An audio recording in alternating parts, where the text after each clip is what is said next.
I'm Sophia Bennett. I'm 32 years old. I'm a graphic designer in Denver, Colorado. And this morning, I woke up to 29 missed calls from a number in Illinois. I stared at my phone so long my coffee went cold in my hand, because deep down, before I even listened to a single voicemail, I already knew who it had to be. Some memories do not fade with time. They wait. They sit quietly in the dark corners of your life until one ordinary morning they rise up and drag you all the way back. For me, it was one sound, one number, one flashing screen, and suddenly I was 12 years old again, standing alone inside Union Station in Chicago, watching the only people who were supposed to protect me turn my fear into entertainment. My mom left me at a train station as a joke. They laughed. They actually made a bet over whether I could find my way home on my own. I can still remember the way my stomach dropped when I realized they weren't coming back after me. The way every face in that station looked unfamiliar.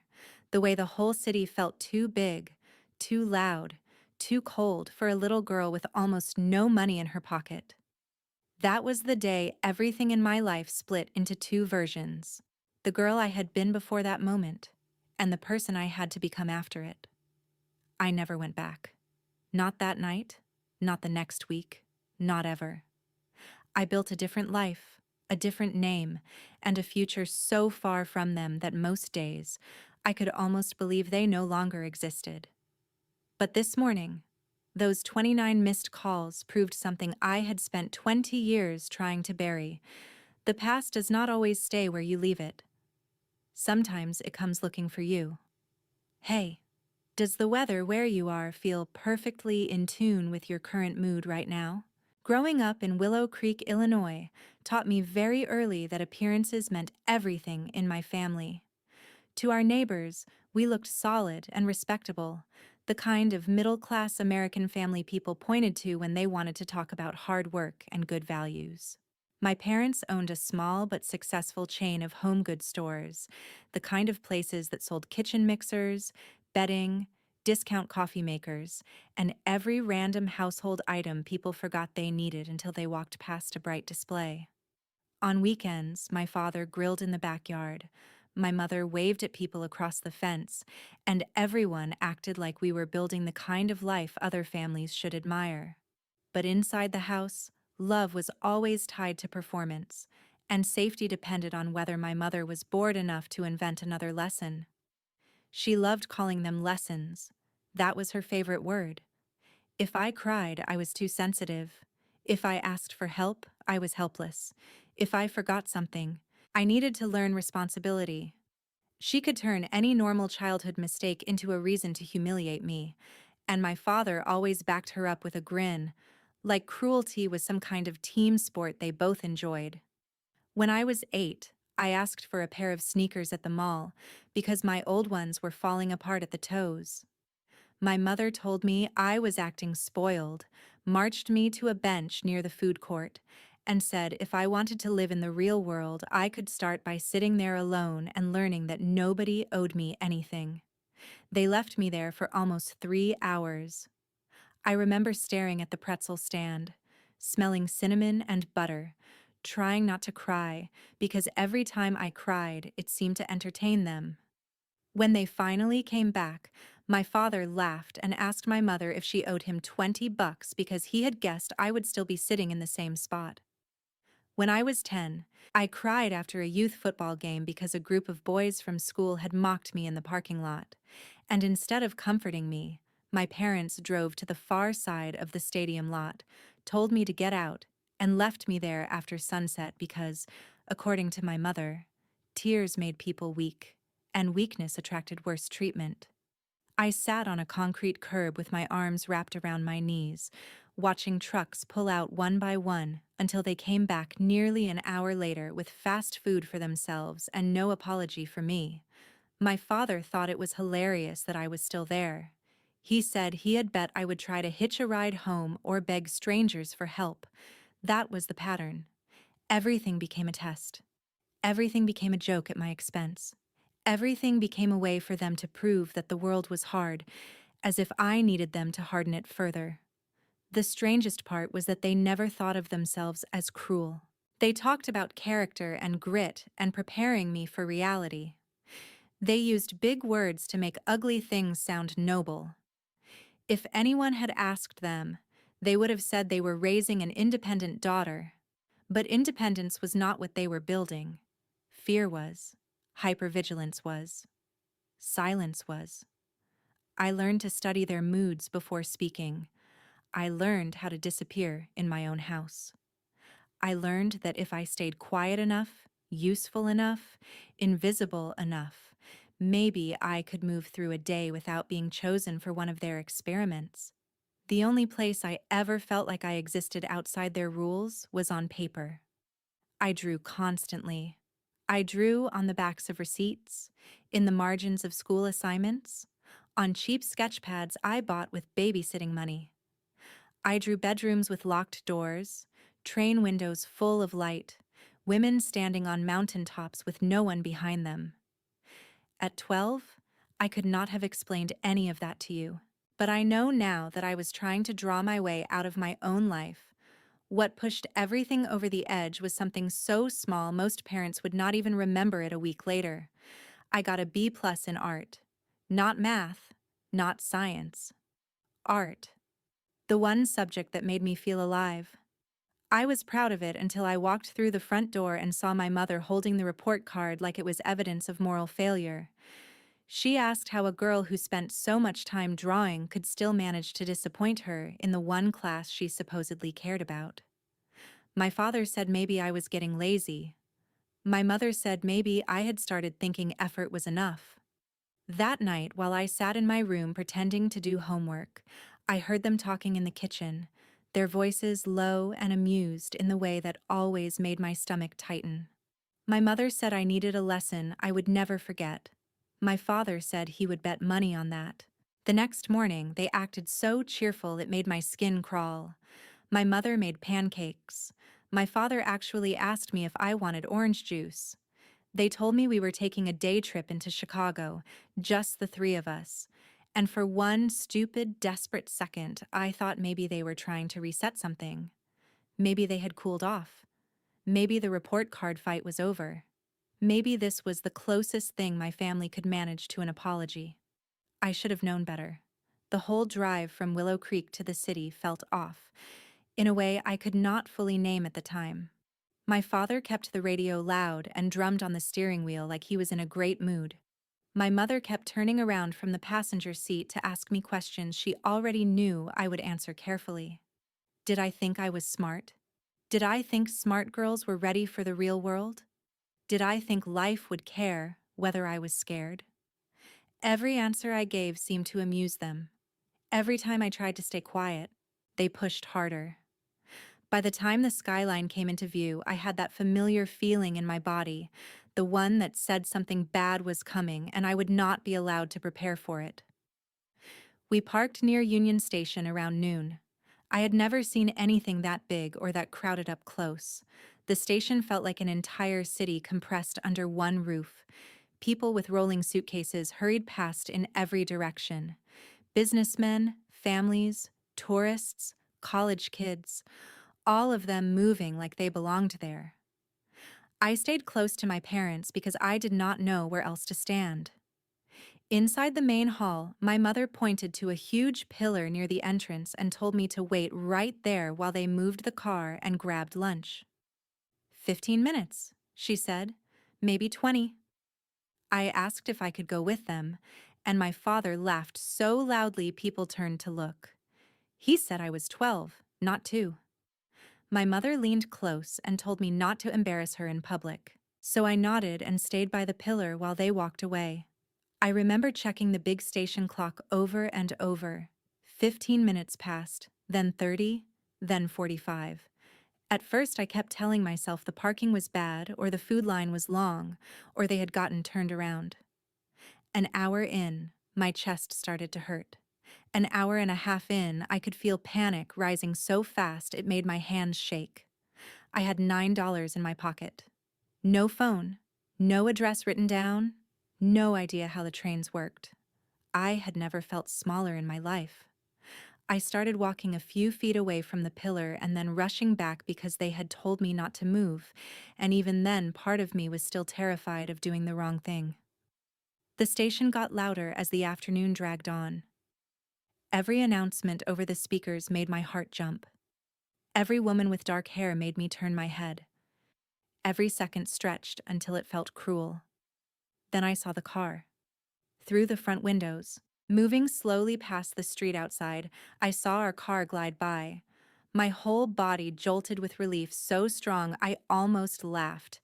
I ran toward the glass, waving both arms, and for a split second I actually thought they had come back. My father was driving. My mother was in the passenger seat. Both of them were looking right at me. My father smiled first. Not the relieved smile of someone who found a lost child. The smile of someone watching a punchline land exactly the way he hoped it would.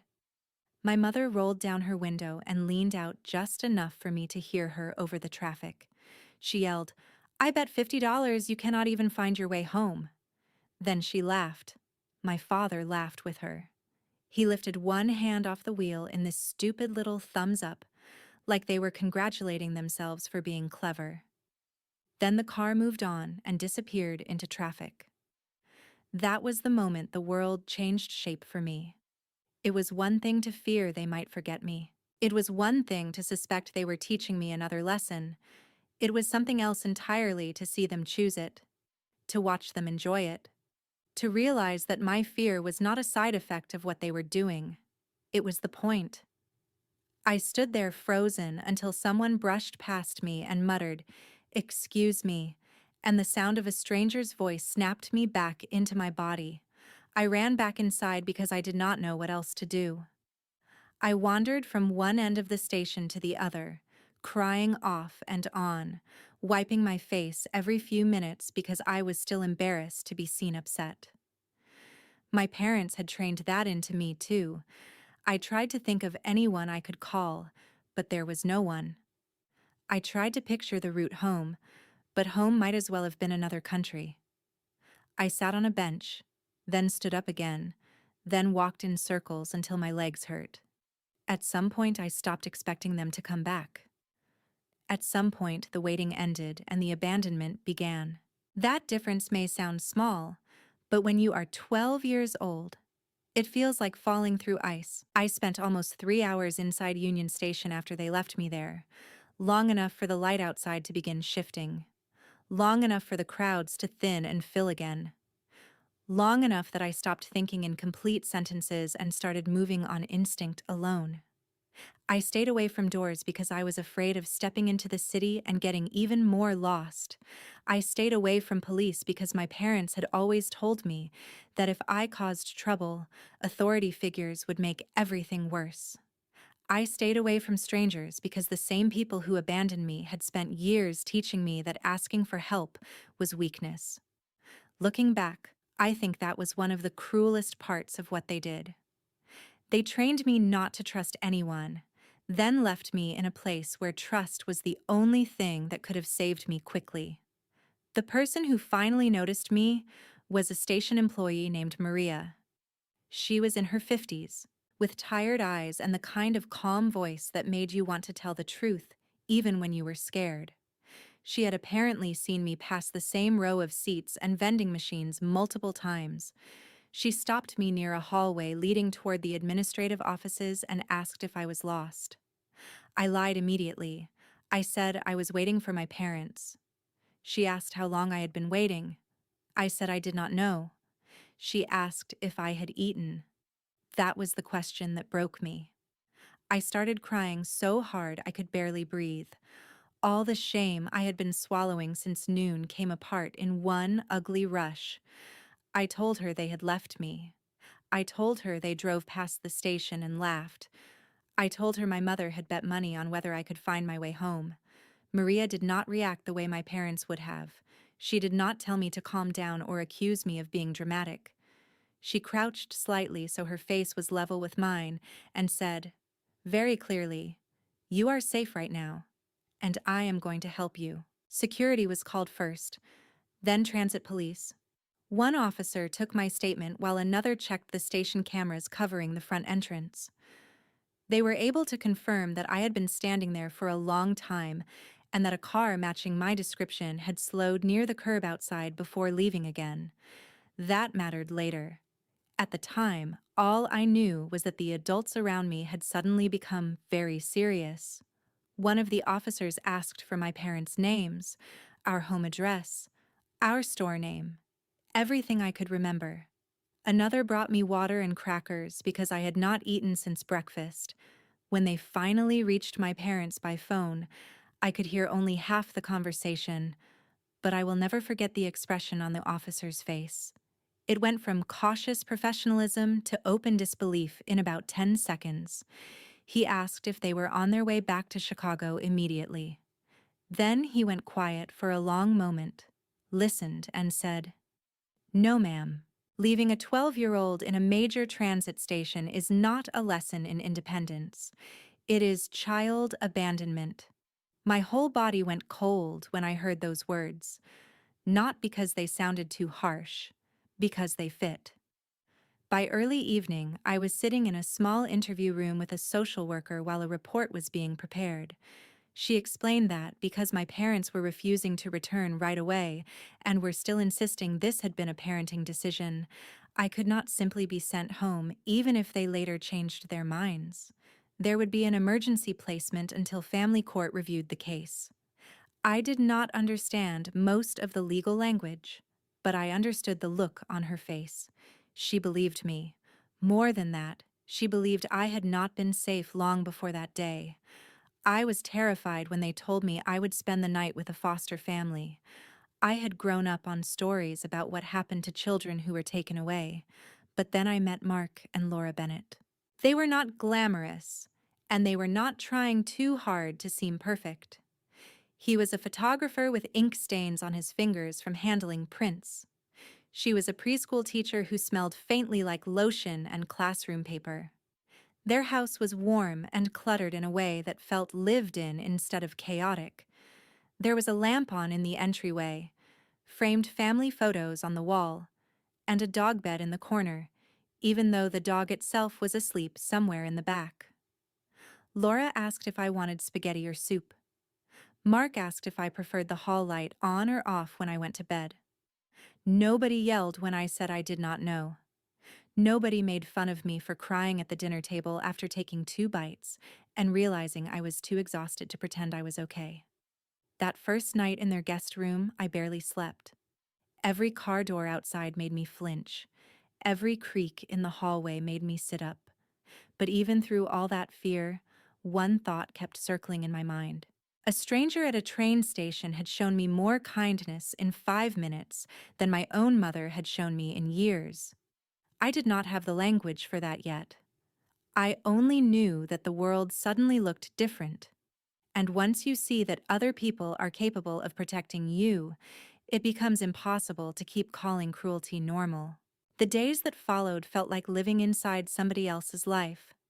I went from the Bennett house to meetings with social workers, then to therapy evaluations, then to a family court building downtown where adults spoke in careful voices about my future, like it was both fragile and urgently important. My parents showed up with a lawyer and the exact same attitude they had always had at home.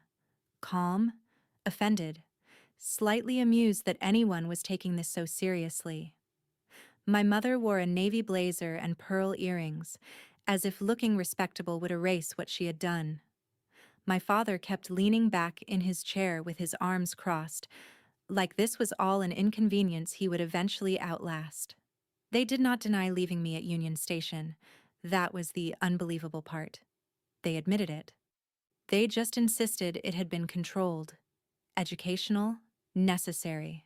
My mother actually said they were trying to build resilience. My father said children in this country had become too soft, and somebody needed to teach them how the real world worked. I sat across from them listening to this and realized something that changed me almost as much as the train station itself. They were never going to become the kind of parents who understood what they had done. If they had been capable of that kind of honesty, they would have turned the car around before they ever hit the freeway.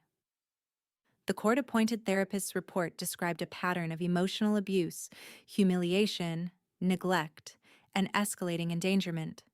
Those words were not mine, but hearing them out loud felt like oxygen entering a locked room.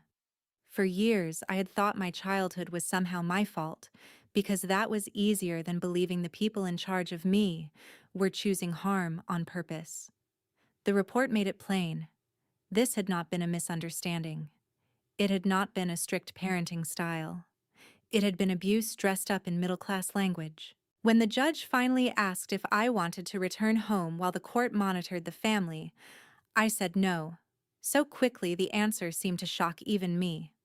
My mother stared at me like I had slapped her. My father muttered something under his breath about ingratitude. The judge did not flinch. The next phase was supposed to be a path toward reunification. Parenting classes, family therapy, supervised visits, regular reviews. A long process designed to give my parents a chance to prove they could change. On paper, it sounded fair. In reality, my parents treated it like a public insult. They hated the idea of being evaluated. They hated the idea of oversight. They hated that teachers, therapists, and court officers now had access to the private face of the family they had spent years polishing for everyone else. My father complained more about the damage to the store's reputation than he did about losing custody of me. My mother kept saying she would not let the state tell her how to raise her own child. And then, in the most important moment of the entire case, they were given a choice. They could commit to a 2-year reunification program and do everything the court required. Or they could voluntarily surrender their parental rights. They chose surrender. Just like that. My chest did not break in the courtroom the way you might imagine. It went strangely still. I had spent my whole life trying to be good enough to keep them from turning on me, and in the end, they gave me up rather than admit they were wrong. That was the truth that stayed with me longest. They did not lose me because the system stole me away. They handed me over to protect their pride. After that, things moved faster. The Bennetts were already licensed foster parents, and over the following months, they became something else entirely. Mark started setting aside old photography magazines and art books for me because he had noticed how often I drew. Laura would knock before entering my room, which sounds like such a tiny thing until you grow up in a house where privacy does not exist. They learned what foods made me anxious because of old punishments tied to dinner. They stopped asking me to make eye contact when I was upset. They did not demand love or gratitude or instant trust. They just stayed. Steadiness can feel almost supernatural to a child who has never had it. The adoption was finalized after enough time had passed for everyone to pretend the process was orderly, but emotionally it had already happened long before the judge signed the final papers. When I was asked if I wanted to change my name, I did not hesitate. Jennifer Caldwell belonged to a girl who had stood in a station with $9 in her pocket and no idea if she would be alive or dead to her own family by the end of the day. Sophia Bennett belonged to somebody else, somebody with a room of her own, a desk with drawing supplies, a family that did not laugh when she was afraid. I still remember the first night after the adoption was official. Laura put fresh sheets on my bed like she always did on Sundays. Mark left a new sketchbook on my desk, and nobody made a speech about how lucky I should feel. They acted like I had been theirs all along.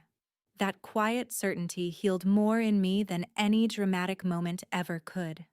It taught me that real love does not test you to prove you deserve it. Real love makes room for you before you know how to relax into it. Healing did not happen all at once, and it definitely did not happen in a straight line. People love stories where one act of rescue fixes everything, where the damaged child instantly blossoms the moment she is placed in a better home. My life was not like that. For years, my body still reacted to kindness like it might be a trap. If Laura told me she would be back in 15 minutes after running to the store, I had to fight the urge to stare out the window until her car returned. If Mark was late picking me up from an after-school event because traffic was bad, I could feel panic building so fast it made my hands numb. I hated waiting in public places. I hated being told to stay put. I hated the phrase, "I will be right back." Therapy helped, but it was slow work. The kind that forces you to say ugly truths out loud until your nervous system slowly starts believing what your mind wants it to know. I learned the words trauma and emotional abuse and hypervigilance. I learned that being hurt over and over does not make you stronger in the way cruel people claim. It makes you adapt to danger. It makes you brilliant at survival and terrible at rest. Through all of it, the Bennetts never rushed me. They came to school events, helped with homework, remembered what topics triggered me, and let me keep my bedroom door closed when I needed space. They did not try to erase what had happened. They helped me build a life large enough that it was no longer the only thing defining me. Art became more than escape. It became structure, language, proof that I could make something beautiful without anyone's permission. I poured myself into it through high school, then into college applications, then into every portfolio review and late-night studio session after I got into the Art Institute of Chicago. Moving back toward the city that had once frightened me was not symbolic at first. It was practical. The school was right for me. The program was strong. But somewhere during those years, I realized I was taking something back. The same city where I had once been abandoned became the place where I built myself. I studied graphic design, worked part-time, went to therapy, and learned how to exist around people who did not require me to shrink. After graduation, I took a job in Denver with a branding firm that specialized in small business identity work, and for the first time in my life, I lived far enough away from Illinois that it felt like geography itself was on my side. Denver gave me space, new streets, new habits, new weather, air dry enough to clear my head. Eventually, I started taking freelance clients on the side, then opened my own studio. I built a reputation for clean visual storytelling, the kind of work that helped people say clearly who they were and what they stood for. Sometimes the irony of that was almost funny. My whole career grew out of the fact that I had spent childhood trapped inside somebody else's lies. I met Alex through a friend at a housewarming party. He was a software engineer, patient in a way that did not feel performative, and very hard to rattle. On our third date, I told him I had complicated family history. On our fifth, I told him a little more. Months later, when I finally told him about Union Station, he did not interrupt, did not overreact, did not offer me some lazy line about how everything happens for a reason. He just reached across the table, took my hand, and said, "That should never have happened to you." The simplicity of it nearly undid me. We built our life the same way I had rebuilt myself. Slowly, deliberately, with room for honesty. We got married in a small ceremony with Mark walking me down the aisle and Laura fixing the back of my dress while trying not to cry. We adopted a rescue dog named Max, a mutt with one torn ear and the cautious soul of something that had also been left behind too early. I blocked every account my biological parents ever tried to use to contact me. Facebook, Instagram, old email addresses. I even changed my phone number once after a holiday voicemail from an Illinois line left me shaking for an hour. I did not talk about them unless I had to. I did not visit Willow Creek. I did not use my old name. Most days I could go entire weeks without thinking of Jennifer Caldwell at all. That was the life I had built by the time the missed calls came in. A good marriage, a studio with steady clients, morning walks with Max, dinners with friends, Sunday calls with Mark and Laura. A life so quiet and whole that sometimes I wondered whether peace always felt this strange to people who had not grown up fighting for it. Then my phone lit up with 29 missed calls from Illinois, and the ground beneath that piece shifted. There was a voicemail, then an email from an address I did not know, then a message request on LinkedIn, the one platform I had kept public because of work. That was the detail that made me understand this had taken effort. Someone had been looking. Someone had finally connected Sophia Bennett to the girl they had once laughed at through a car window. I sat at my kitchen counter with the phone in my hand while Max pressed against my leg and Alex watched my face turn white. I had spent 20 years making sure the past stayed buried. Whatever was happening now had dug it up with both hands. The voicemail was not from my mother. It was from my younger sister Hannah. I had not heard her voice since she was a little girl following me through the hallway in mismatched socks, too young to understand why the air in our house always felt charged. Her voice sounded older, rougher, the way voices do when life has pressed hard on them. She said our mother had late-stage cancer. She said our father had suffered a mild stroke 6 months earlier. She said the stores were gone. Not struggling. Gone. One by one, closed or sold off at losses. After the family story I thought had been buried in court records resurfaced in the worst possible way for them. A relative had posted about the train station incident in a local Facebook group after my mother, in a stunning act of hypocrisy, left a comment on someone else's parenting post about how children today needed stronger discipline. That one comment opened the door. Old neighbors started talking.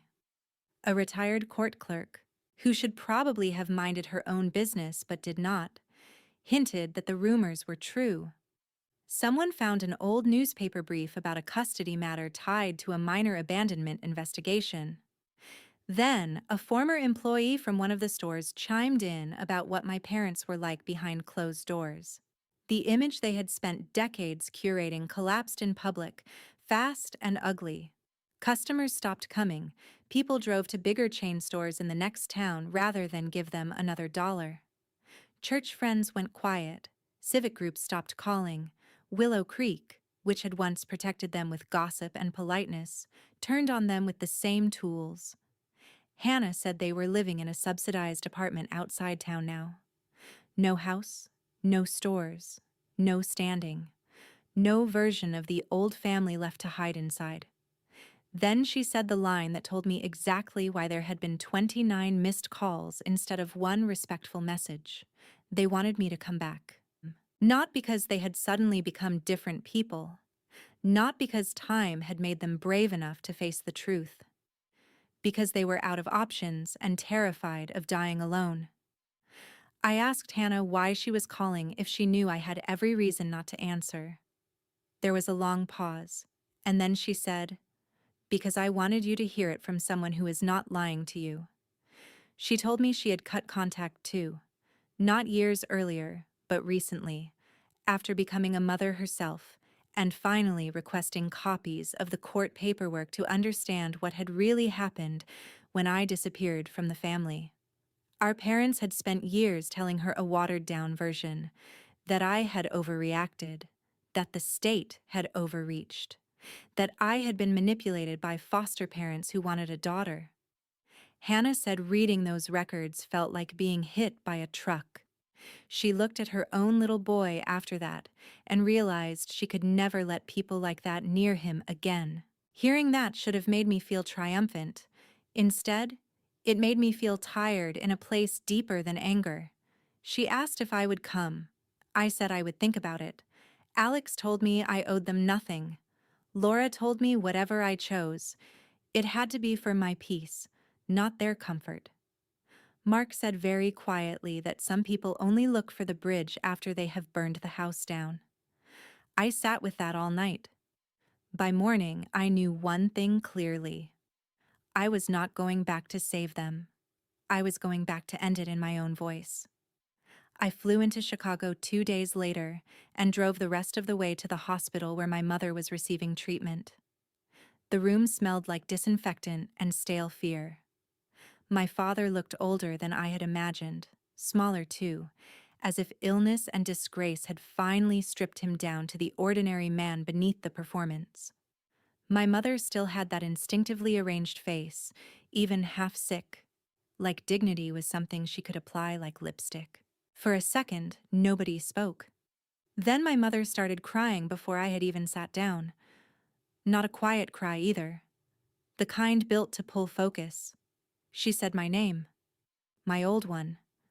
I corrected her once and only once. Sophia. She nodded, dabbing at her face, and my father said they had made mistakes.